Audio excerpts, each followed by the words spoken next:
C'est une définition qui, depuis 4 siècles, est constante.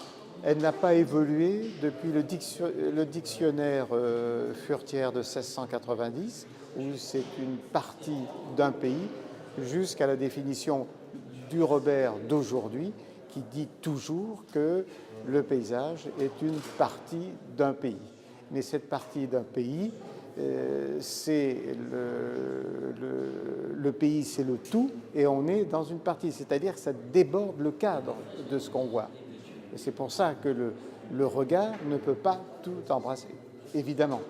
Donc on est sous le couplage partie-tout. Ça, c'est un premier point. Pour que le deuxième point advienne, c'est-à-dire que cette partie qu'on peut voir, eh bien, c'est le regard qui est mis en œuvre, la vision scopique. L'approche chinoise de l'Orient, l'Extrême-Orient, est une approche de connivence, de partage. C'est pas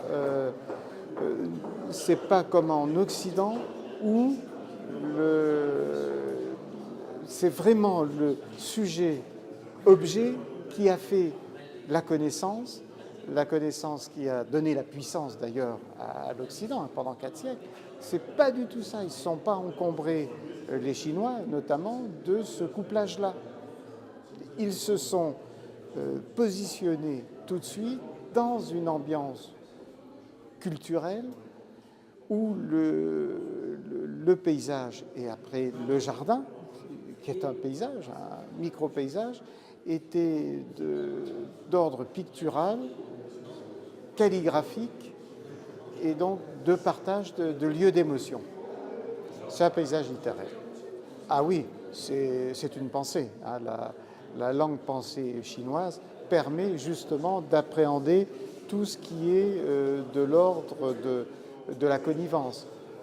D'ailleurs, quand on a voulu traduire au XIXe siècle, faire traduire par les Chinois la théorie de la connaissance fondée sur le couple sujet-objet, ils n'ont pas pu. C'est parce que le sémantisme est indécollable de son origine chinoise, c'est-à-dire accueillant, accueilli. Ce n'est pas du tout sujet-objet. Alors, oui, tout en sachant qu'on n'a pas été assez loin, il ne s'agit pas de répondre à une demande simplement et avoir une réponse technique. C'est bien autre chose. J'ai proposé à plusieurs maires d'élaborer une conception autre, à savoir que l'été, par exemple, on peut mettre à disposition dans un site touristique bien choisi, comme la Tuilerie de Pouligny dans le nord de la Creuse, 2-3 matelas sur lesquels les personnes qui veulent faire cette expérience peuvent